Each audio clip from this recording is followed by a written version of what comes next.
자, 여러분 안녕하십니까? 반갑습니다. 오늘 이 시간은 금요일인데요. 날씨가 아주 맑습니다. 날씨가 맑다 못해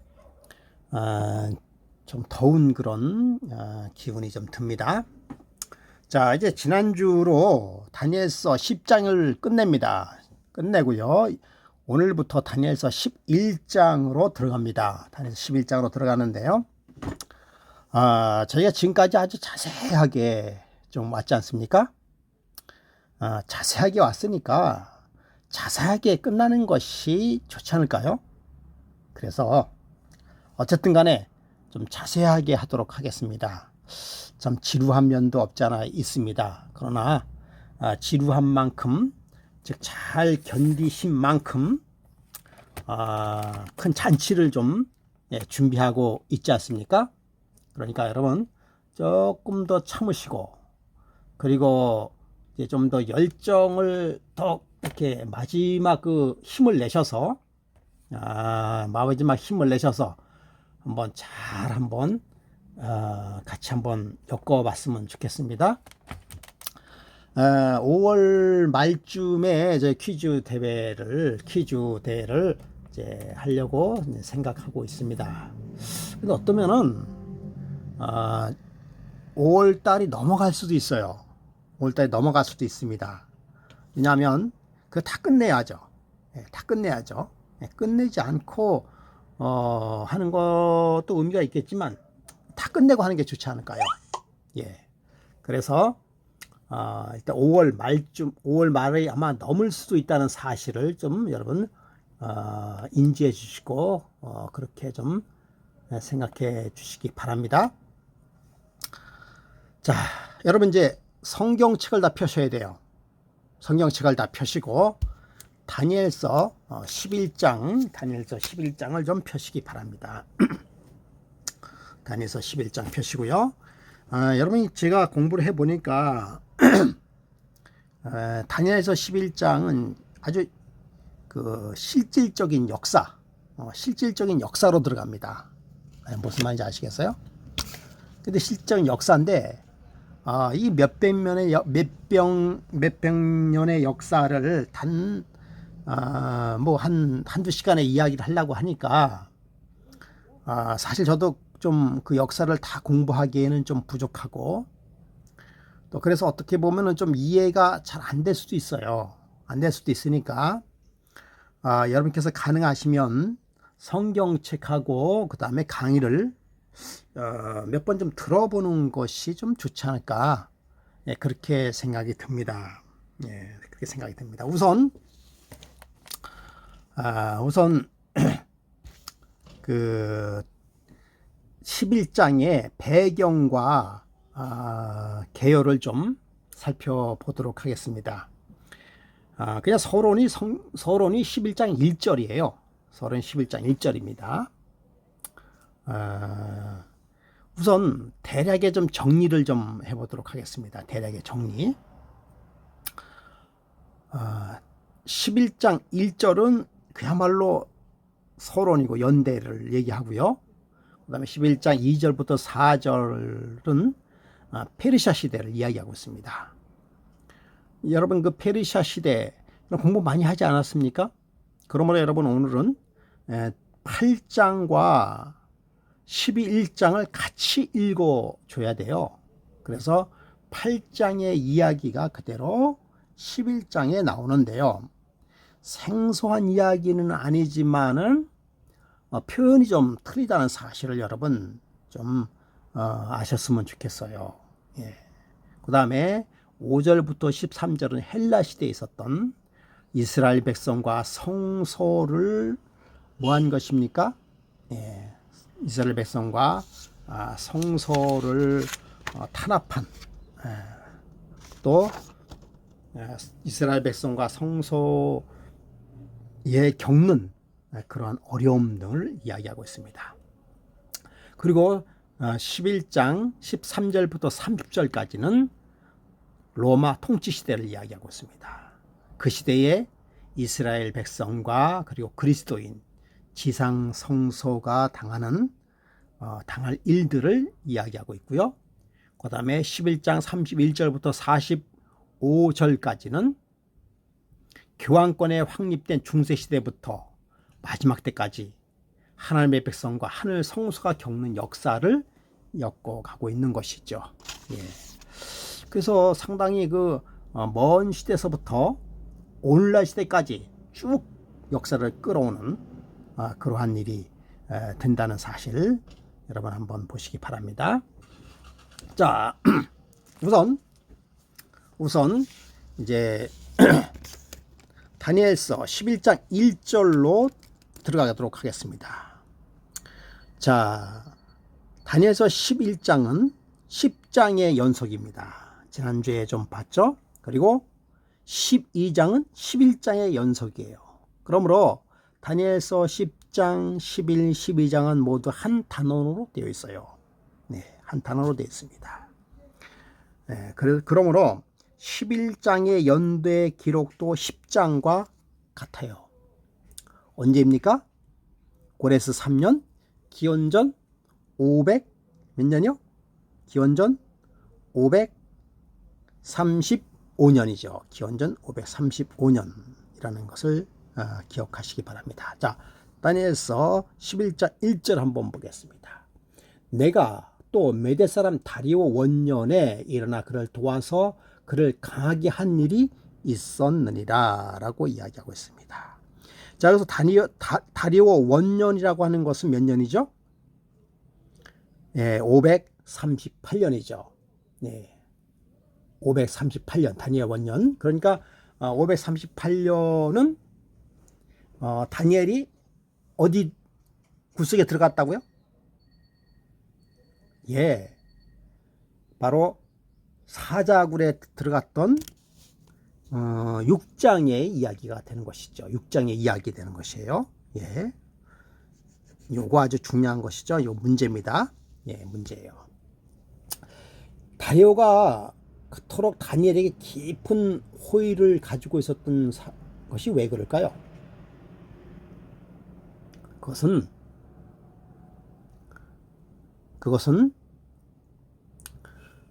다리오가 다니엘이 사자굴에서 구원받은 사실을 아주 눈으로 똑똑히 보았지 않습니까? 그 다음에 다니엘에게는 하늘의 천사가 개입되어 있다는 사실을 누구보다도 잘 알고 있는 사람이 누구예요? 예, 다리오입니다.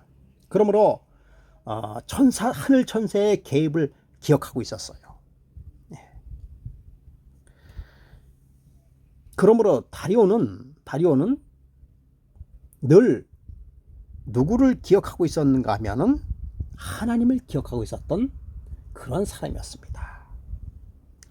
자, 선지자왕 532쪽에 이런 말씀이 있습니다. 다리오 통치는 하나님에게 높임을 받았다라고 이야기하고 있습니다. 자, 다리오 통치는 하나님의 통치를 받았다. 그러므로 가브리엘 천사는 그를 돕고, 그가 누굽니까? 다리오죠, 다리오. 다리오를 돕고 강하기 위하여 다리오에게 왔다라고 하는 것입니다. 자, 바벨론이 함락된 지 약 2년 이내에 사실은 다리오가 죽습니다. 그런 다음에 누가 오죠? 예? 다리오의 조카죠. 고레스가 왕위를 계승하고 고레스는 통치 원년 최초의 히브리인 무리가 느부갓네살에 의하여 본향인 바벨론에서 포로 잡혀온 사실을 알고 그것이 지난 지 70년이 가까웠다는 중요한 사실을 뭐 했습니까? 알게 되는 것이에요. 네, 알게 되는 것입니다. 그래가지고 이제 바벨론에서 그들이 다시 바벨론에서 노임을 받고 유대 땅으로 가야 된다는 사실을 고레스 대왕은 기억하게 되는 것이죠. 사실은 고레스 대왕도 다니엘의 사자굴의 사건을 잘 알고 있습니다. 그래서 이 다니엘에 대한 좋은 인상을 가지고 있었습니다.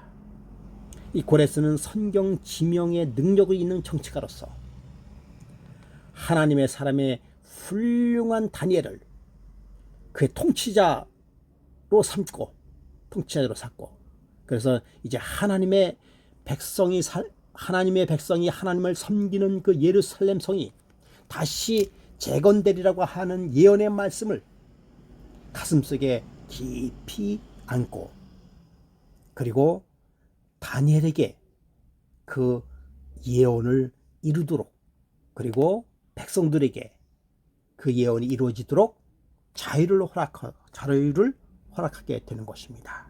그래서 뭐 하는 것이에요?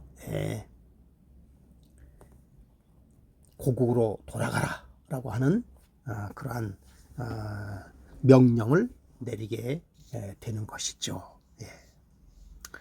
자, 그러므로 우리가 다니엘 이 11장의 한번 주제와 개요를 한번 좀 더 살펴보도록 하겠습니다. 자, 여러분, 다니엘 11장의 계시의 목적이 뭘까요? 다니엘 11장 계시의 목적,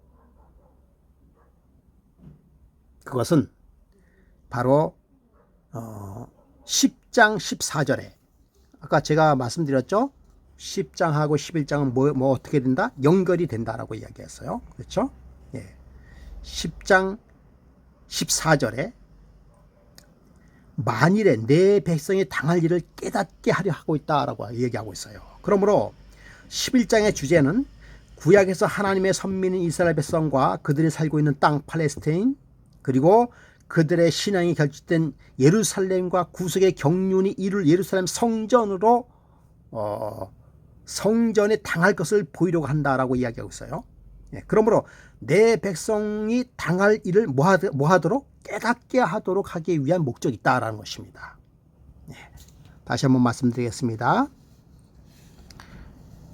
내 백성이 당할 일을 깨닫게 하기 위하여 11장에 계시가 주어졌다라고 하는 것입니다.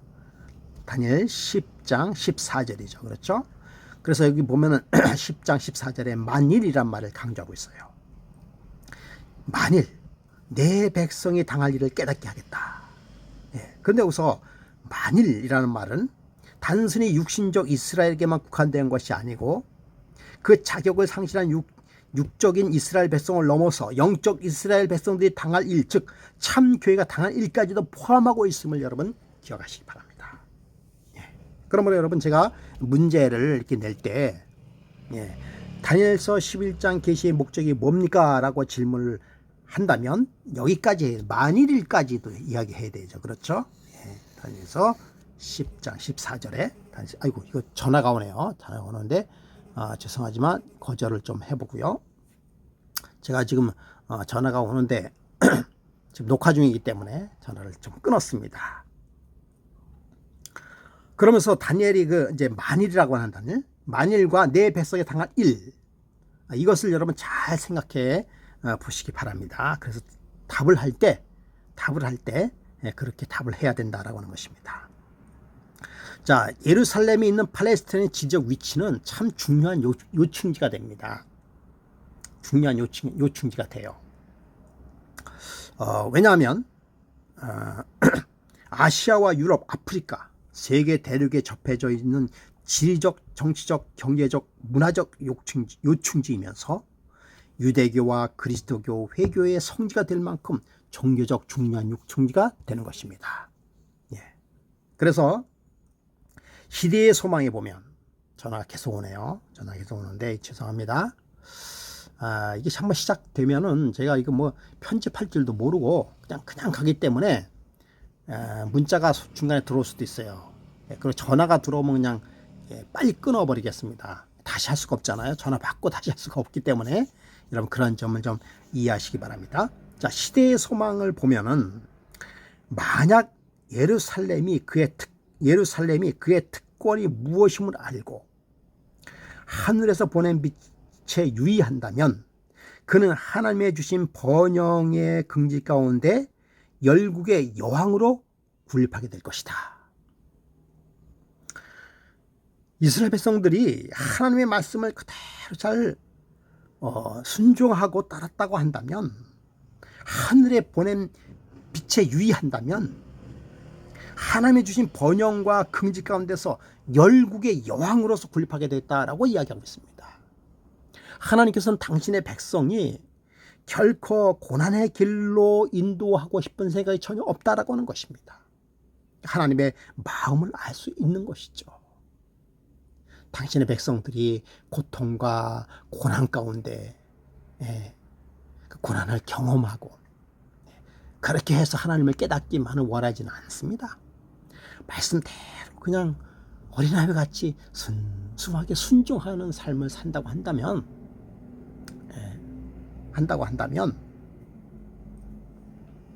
그 축복을 우리가 다 받을 수 있다라고 하는 것입니다. 여러분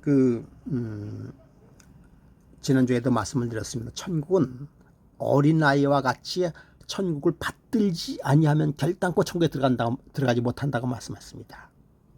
어린아이와 같이 천국을 받들다. 어린아이가 뭘로 천국을 받들겠어요? 그것은 뭔가 하면 천국의 말씀에 그대로 순종한다라고 하는 것입니다. 그래요, 우리가 성경 말씀을 묵상하고 또 의문점을 갖고 하는 건 좋아요. 좋습니다. 그런데 때로는 너무나 확실한 기별인데도 그리고 정말 뭐라 그럴까요? 흔들릴 수 없는 그런 원리임에도 불구하고 계속해서 그렇게 좀 나쁜 말로 이야기하면 이렇게 거는 그런 사람이 있어요. 제가 그런 사람을 성경 연구하면서 발견했습니다. 만나봤어요. 솔직히 그런 사람에게는 답이 없어요. 답이 없습니다. 하나님도 답이 없어요. 하나님도 답이 없습니다. 절대 강제로 하지 않아요.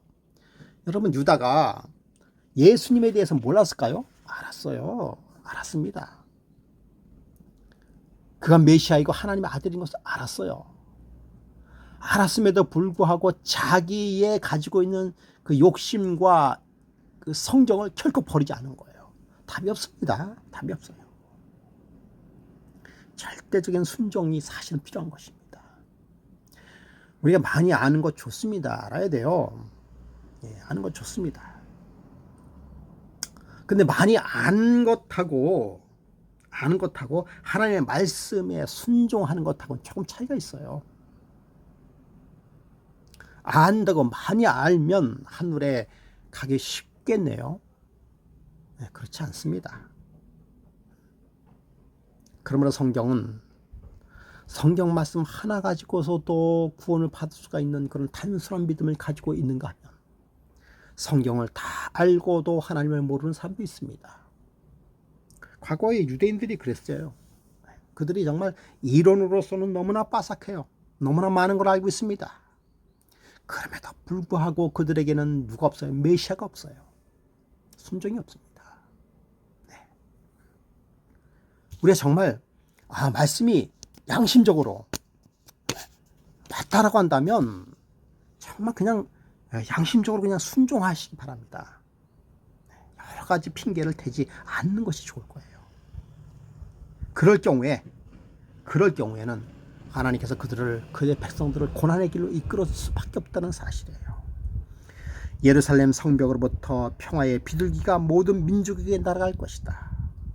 예루살렘은 세상의 영광의 멸관이 될 것이다. 시대의 소망에 나와 있는 말씀입니다. 오늘날도 마찬가지예요. 하나님의 말씀에 순종하고 살면 영광의 멸관이 있을 것이다 라고 이야기하고 있습니다.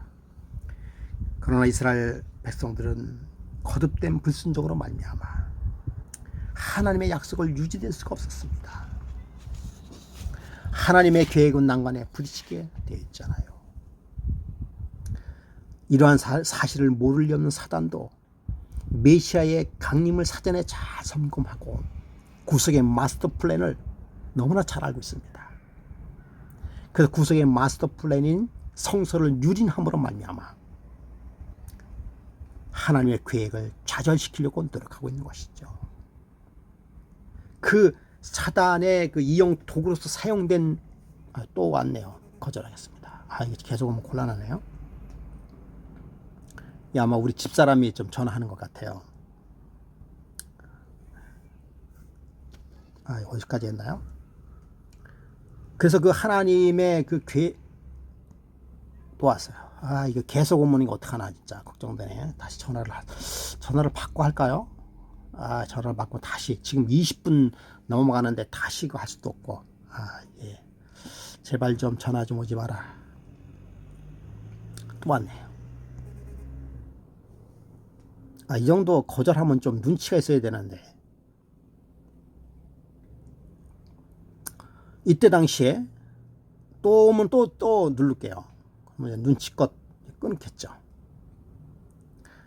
또 왔네요. 이게 정말. 누가 이기나 보는 건가? 네, 하나님의 계획을 좌절시키려고 노리고 있었는데, 이때 당시에 그 이집트, 아시리아, 바벨론, 메데페르시아, 그리스, 로마 등이 구석의 경륜의 전시장에서 예루살렘과 하나님의 성전을 그 유린하는 그런 아주 열국의 세력 다툼의 운동장으로서 사용했어요. 그래서 약속의 땅인 그 예루살렘 성전마저도 철의 장막에 밟히고 감옥처럼 돼버린 그런 형편에서 놀랍게도 메시아의 신 예수께서 탄생하는 것입니다. 정말 오늘따라 이렇게 힘드나요? 이 정도면 눈치가 있어야 되는데, 네. 또 오면 더 빨리 끊겠습니다. 그래서 11장에는 어떻게 열국의 나라들이 그들의 정치적인 목적을 내세워서 거룩한 약속의 땅을 짓밟고 성소제도를 회파하는지를 낱낱이 보게 될 것입니다. 유대인들을 위한 기간이 34년이 맞춰진 이후에 예루살렘의 참 성전인 가치가 상실되고, 그 후에 또한 거룩한 하늘 성소를 대적하는 사탄의 도전이 어떻게 되는지를 지나치리만큼 정확하게 예언으로 소개하고 있는 것입니다. 자, 이상으로 이게 참 대요를 좀 마치고요.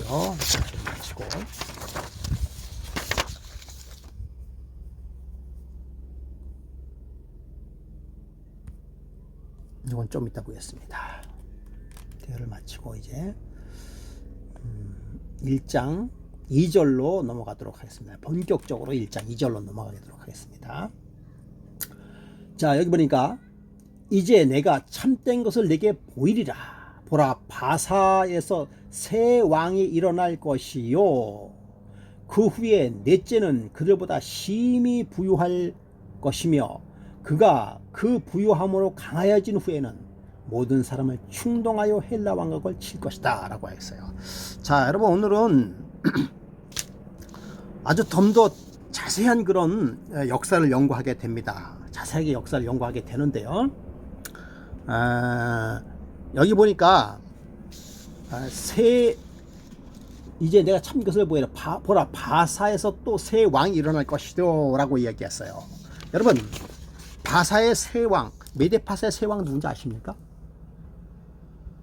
메데파사의 새 왕 모르시죠? 모르시죠?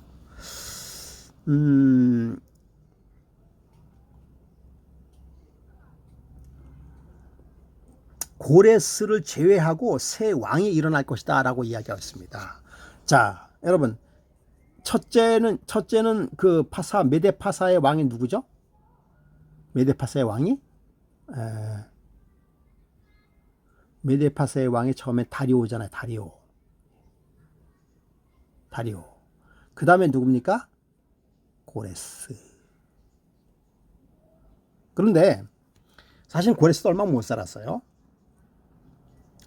고레스 다음에 새 왕이 있었습니다. 새 왕이 있었어요. 첫째, 고레스의 아들이죠. 고레스의 아들인데, 고레스의 아들이 다 왕위에 오르지 못하고요. 첫째 아들은요,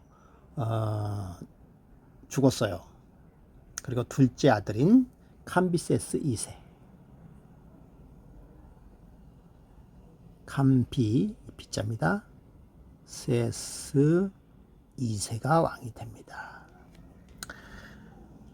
아버지의 고레스에 이어서 왕위에 오른 뒤에 그는 유대인과 예루살렘 중건의 호위적이었습니다. 그래서 캄비세스 통치 기간에 성전 사업은 서서히 진행이 되고 있었습니다. 그러던 중에 이것이 캄비세스 2세는 530년부터 522년이에요. 또 정말 이거 계속 오면 이거 어떡하나. 참 진짜 눈치도 없네 정말. 자, 이제 캄비세스가 이집트에 원정 나가고 있는 동안에 아까 그 형제가 살해했다고 얘기했잖아요. 이 캄비세스 2세가 이집트에 원정을 나가면서 왕 자리가 불안하다고 생각해가지고 형을 죽여버렸어요. 그가 바로 스메르디스인데요. 그래서 이제 원정을 나가고 있는 동안에 이제 그 스메르디스를 죽이고 이제 갔는데 무슨 소식이 들리는가 하면 스메르디스가 살아났다라고 하는 그런 소식이 들리는 거예요. 그래가지고 이 스메르디스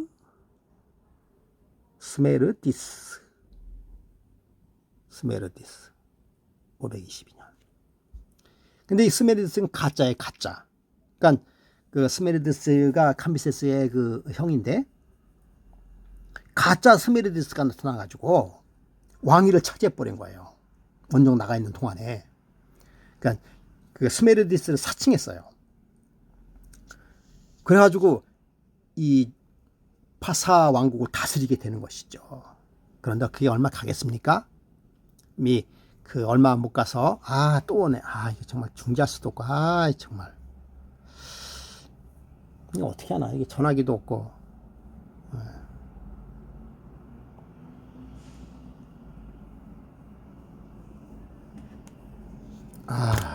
정말.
자, 이거 어떻게 보나. 여러분, 최초로 제 강의도 중에 전화를 받았습니다. 우리 장모님이 들으셨죠? 장모님께서 저희 냉면 먹으러 전화를 계속 하신 거예요. 우리 집사람 같았으면은 눈치가 해서 전화 안 할 텐데 우리 장모님이 계속 전화하셨네. 계속 전화하셨네요. 이런 참나. 제가 이제 끊을까 말까 하다가 그냥 집어넣습니다. 생방송이에요, 생방송. 재미난 일일 수도 있죠. 여러분, 그냥 웃으면서 넘어가 주시기 바랍니다. 약간은 제가 좀 짜증이 났는데 우리 집사람인 줄 알았더니 장모님이네, 장모님. 또 문자도 가끔 들어오고요. 여러분 좀 이해하시기 바라면서 그러나 또 한편 재미난 일이다, 그렇게 좀 생각하시기 바랍니다. 앞으로 전화 오면은 이렇게 받아야 되겠네요. 전화 받고 지금 녹화 중입니다 하고 팍 끊어버려야 되겠어요. 그래야 다시 안 오죠. 이거 참 생방송이니까 그냥 좀 쉬어간다 생각하시기 바랍니다. 계속하겠습니다. 그 가짜 스메르디스가 7개월 만에 이 반전 공신인 다리우스에 의해서 쫓겨나 버렸어요.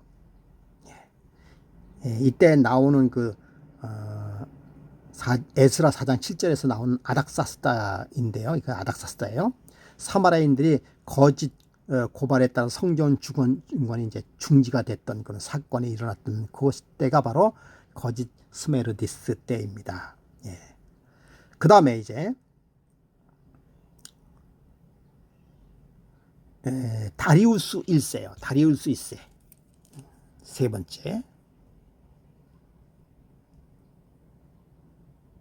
다리우스 1세. 여러분 이게 왜 이렇게 하는가 하면 중요한 것이기 때문에 그러는 거예요. 거짓 스메르디스를 쫓아내고 다시 왕위에 오른 그 이제 캄비스 2세죠. 예. 그는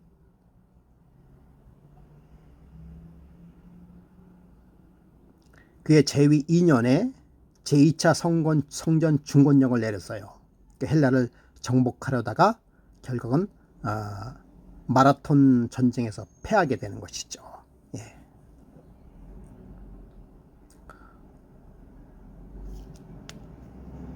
그 다음에 여러분 캄비세스 2세가 다리우스 1세 2세는 아닙니다. 다리우스 1세는 아니에요. 예. 그 다음에 네 번째 여기 보면 성경 다니엘서 11장 2절에 보면 새 왕들이 일어날 것이요 라고 했어요. 그렇죠? 지금 새 왕까지는 얘기했어요. 그렇죠? 예. 이 새 왕까지는 이야기했어요. 그렇죠? 예. 그 다음에 이제 아이고 이런 또 지어져 버렸네요.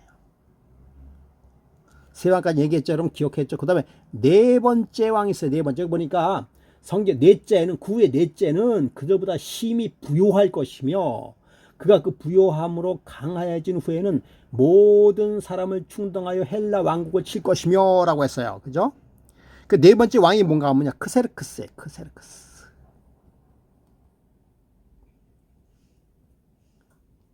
크세르크스. 여러분 크세르크스 하면 좀 이렇게 좀 익숙한 그런 단어 아닌가요? 이제 심히 부요하여서 이제 헬라를 정복하게 될 것이라고 예언되어 있는 네 번째 왕 다리우스의 아들이에요. 다리우스의 아들. 성경에 나오는 에스더의 남편, 이 사람이 누굽니까?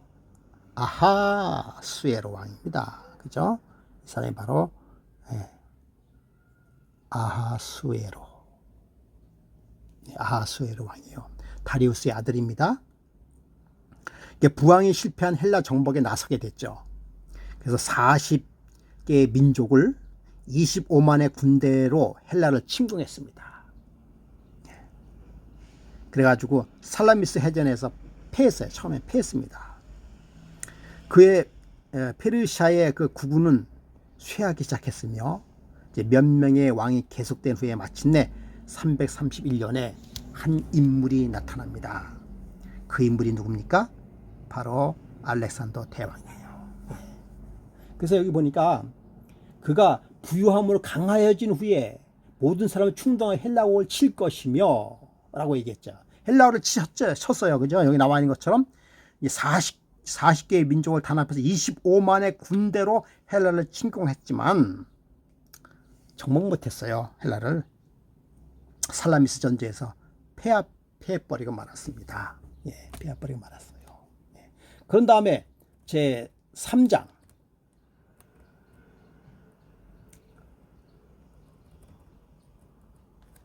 한 능력 있는 왕이 일어나서라고 해서 한 능력 있는 왕이 일어나서 큰 권세를 다스리며 자기 마음대로 행하리라 라고 이야기하고 있어요. 여러분 여기서 큰 능력 있는 왕은 누굴까요? 큰 능력 있는 왕. 능력 있는 왕.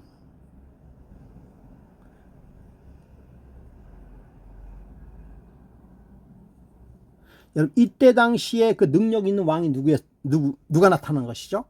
헬라에? 그렇죠. 누구예요? 바로 알렉산더 대왕이 되겠죠. 알렉산더 대왕.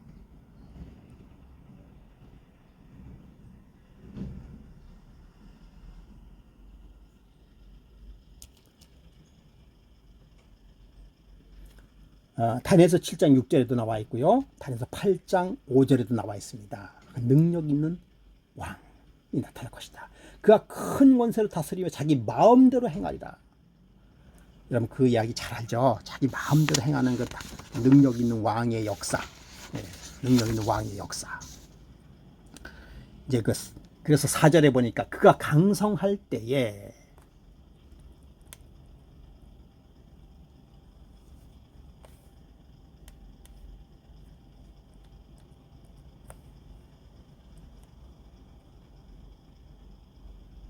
그가 강성할 때에 8장 8절에도 여러분 제가 다니엘서 11장하고 8장하고 이렇게 연결돼서 뭐라 그랬죠? 다니엘서 8장 8절에 보면은 그 수렴사가 스스로 심히 강대하여 가더니 라고 했어요. 그렇죠? 그 다음에 강성할 때 그 큰 뿔이 꺾이고 대신 현저한 뿔 넷이 사방을 향하여 났더라. 다니엘 8장 8절의 말씀 얘기죠. 그렇죠? 그가 강성할 때 그의 나이 몇 살입니까? 33살 때 그가 33살 때 요절하게 됐죠. 요절하게 됐습니다. 알렉산더가 강성할 때에 갑자기 죽을 것을 예언하고 있습니다. 그의 큰 권세로 그가 전쟁으로 인해서 인도의 인더스 강까지 정복하고요. 세계 대제국을 건설하고 그래서 그의 권세가 절정에 이를 때 갑자기 그가 열병에 죽어서 열병에 걸려서 10하루 만에 죽게 됩니다. 그때 나이가 몇 살이라고요? 33살의 젊은 나이였어요. 그는 아라비아를 정복하려고 준비하고 바벨론에 있을 때였습니다. 그 자손에게로 돌아가지도 아니할 것이요 라고 그 자손에게로 돌아가지도 아니할 것이라는 이게 무슨 얘기입니까? 그 권력이 알렉산더 대왕의 자손에게 돌아가지 않을 것을 이야기하고 있는 것이에요. 알렉산더가 죽은 후에 그의 나라가 후손에게 상속되지 않았어요. 그가 얼마 후에 아이가 태어났는데 자기 아들에게 왕위를 주려고 유언하지 않았어요. 왜냐하면 너무 강하니까, 너무 약하고 어린 아이니까요. 그래서 이렇게 전설에 의하면 그가 유언을 남겼다 그러죠. 무슨 유언이요? 강한 자가 차지할 것이다. 그런 유언을 남겼다고 얘기합니다.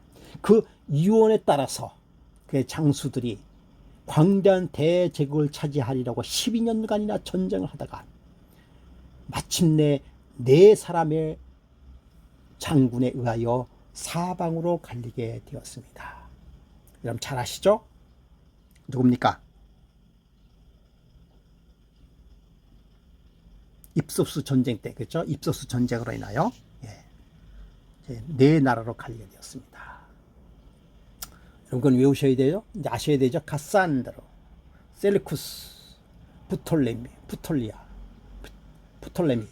리스마크스, 카산데로, 셀루쿠스, 프톨레미, 리스마쿠스, 이게 4나라로 갈라졌다라고 하는 것이죠. 자, 5절에 남방왕은 강할 것이나, 여기서 보니까 처음 듣는 우리가 그 단어가 나오죠. 뭔가 하면 남방왕은 강할 것이나 라고 이야기했어요. 자, 여기서 조금 더 가다가 이제 설명을 좀 드리겠습니다. 남방왕은 강할 것이나, 처음 듣는 단어가 나온다고 얘기했잖아요. 그렇죠? 그래서 남방왕과 북방왕으로 갈리는 것이에요.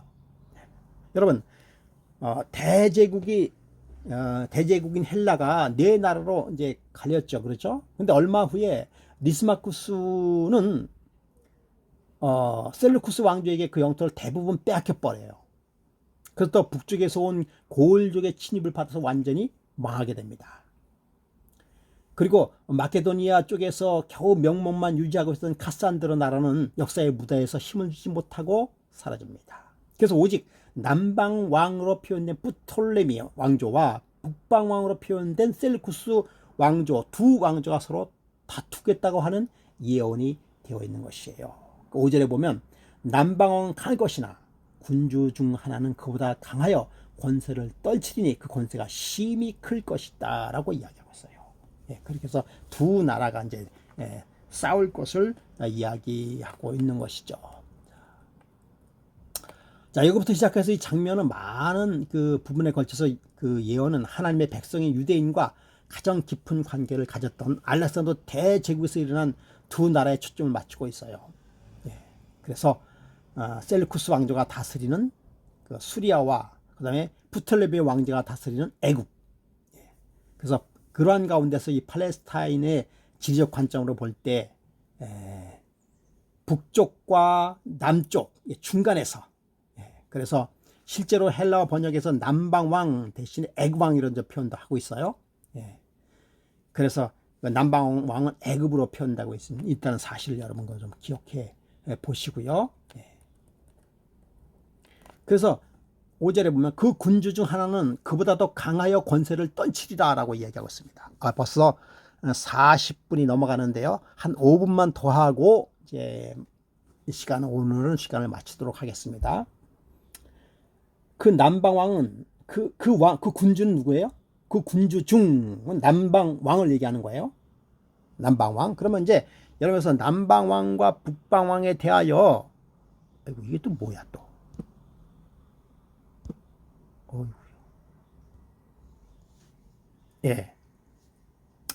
남방과 북방왕에 대해서 좀 설명을 좀 간단하게 좀 설명을 해드리겠습니다. 자, 북방왕은 시리아 셀루쿠스 왕조라고 했죠. 그래서 이쪽 그냥 셀루쿠스 왕조는 북방이다 이렇게 이해하면 되겠어요. 셀루쿠스 1세, 안티오코스 2세, 셀루쿠스 2세, 셀루쿠스 3세, 안티오코스 3세, 안티오코스 4세라고 여기서 그게 이제 북방왕이에요. 북방왕은 셀루쿠스와 안티오쿠스라는 것만 조금 셀루쿠스하고 안티오쿠스가 나타나면 뭐다? 북방왕이다. 이렇게 기억만 하면 되겠습니다. 그 다음에 남방왕은 이집트를 중심으로 프톨레미 왕조예요. 그래서 프톨레미가 나오면은 남방왕이다. 이 정도만 기억할 수 있으면, 이 정도만 구별하시면 되겠습니다. 그래서 그 군주 중 하나가 그보다 더 강하여 권세를 떨치리니 라고 나와 있어요. 그래서 남방왕 군주 중 하나는 바로 알렉산더 대왕이죠. 그렇죠? 알렉산더 대왕이 아니라 알렉산더 대왕이 다른 군인이 있었어요. 그가 셀루쿠스 1세 니카도르라고 하는 사람인데요. 그는 스스로 이 제국에서 아시아 전역을 통치하게 됐습니다. 그래서 여기서 나오는 그 프톨레미의 장군들 중에 하나로 불리는 프톨레미와 그의 관계를 감안하여 우리가 이해를 하면 되겠습니다. 그래서 그 셀루쿠스의 경제제인 안티오쿠스에 의해서 321년에 차지하게 됐던 바벨론에서 쫓겨나게 됩니다. 그 결과 셀루쿠스는 가자 전투에서 안티오코스의 아들 데미트리우스를 격퇴하고, 그리고 프톨레미의 명령을 받는 입장에서 셀루쿠스는 메소포타미아에서 자기 영토를 다시 찾는데 성공을 했습니다. 무슨 얘기인지 잘 모르겠죠? 그렇게 이제 남방 왕과 북방 왕의 그 성장 배경을 이야기하고 있습니다. 셀루쿠스, 여러분 셀루쿠스는 북방이라고 그랬죠, 그렇죠? 셀루쿠스. 프톨레미는 남방왕. 그래서 그렇게 기억하고요. 셀루쿠스는 한때 프톨레미오 그 장군 중에 하나였어요. 그러니까 이 셀루쿠스가 이 프톨레미 왕제의 장군이었습니다.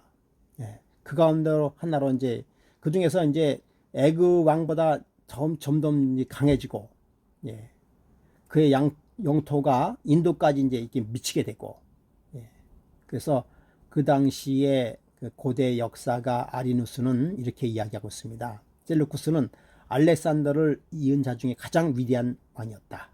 가장 왕다운 마음을 가졌다. 알렉산더 버금가는 가장 넓은 영토를 가졌다. 라고 하는 셀루쿠스 왕조의 남방왕이라고 이야기하고 있는 것이죠. 6절 한번 보겠습니다. 6절까지만 할게요. 몇 년 후에 그들이 서로 맹약하리니 남방왕의 딸 북방왕에 나아가 화친하리니 그러나 그의 공주의 힘이 쇠하고 그의 왕은 서지 못하고 그의 권세가 없어질 뿐만 아니라 이 공주와 그를 데리고 온 자와 그를 낳은 자와 그때에 도와주던 자가 다 버림을 당하리라. 요거 아주 재미난 이야기인데요. 시간이 많이 갔기 때문에 요거는 다음에 하도록 하겠습니다. 여러분, 성경이요, 상당히 하나님께서는 성경이 어려운 책이면서도 성경이 상당히 어려운 책이면서도 아주 조직적인 책입니다.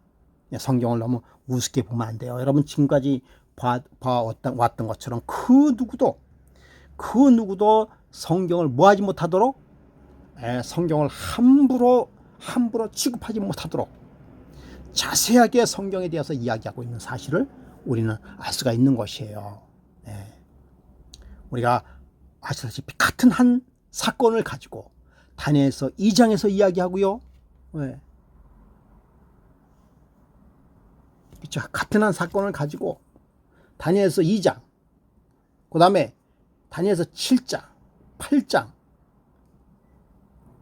9장, 그 다음에 10장서부터 12장까지 이런 아주 크게는 4가지 단원으로 한 가지 사건을, 한 가지의 그 주제는 아니지만 한 가지의 그 사건을 가지고 이렇게 아주 옆에서 사방에서 살펴보는 그런 놀라운 그런 책이 바로 이 성경책입니다.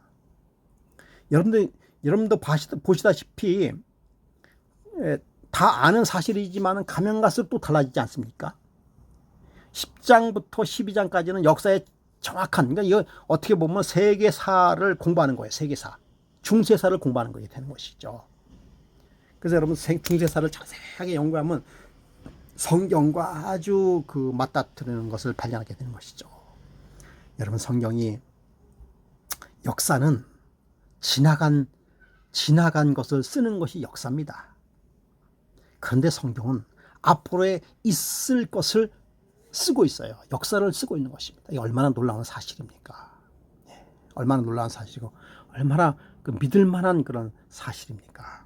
여러분 이 점을 잘 기억하시기 바랍니다. 이 점을 잘 기억하시고 시대에 따라서 시대를 넘나보며 시대를 주도했던 하나님께서 여전히 지금 이 시대에, 저와 여러분이 살고 있는 이 시대에도 여전히 일하고 계신다는 사실을 여러분 기억하시기 바랍니다. 주님은 지금도 일하신다. 아멘입니다. 아멘입니다. 말씀을 마치면서 그럼 댓글에서 원하시는 분은 이 켈리 글씨를 드리도록 하겠습니다. 여러분 제가 사실은 중간에 기도를 잘 안 합니다. 왜냐하면 기도는 미리 기도를 해놔야죠. 설교 시간에 설교자 기도하시는 분은 좀 이상해요. 그러나 오늘은 이제 끝마치면서 조금 혼란스러웠기 때문에 기도하도록 하겠습니다. 감사하신 아버지 하나님, 우리의 삶을 흔들리지 않게 하기 위하여, 우리의 삶이 확실한 삶을 주관하도록 하기 위하여 이렇게 역사로서 보여주시오니 그 은혜 진심으로 감사드립니다. 그 누구도 뭐라고 할 수 없고 그 누구도 어떻게 할 수 없는 이 역사적인 사실에 겸손하게 겸허하게 말씀에 순종하는 저희가 될 수 있도록 축복하여 주시옵소서. 모든 말씀 예수님의 이름으로 기도드렸습니다. 아멘. 여러분 대단히 감사합니다.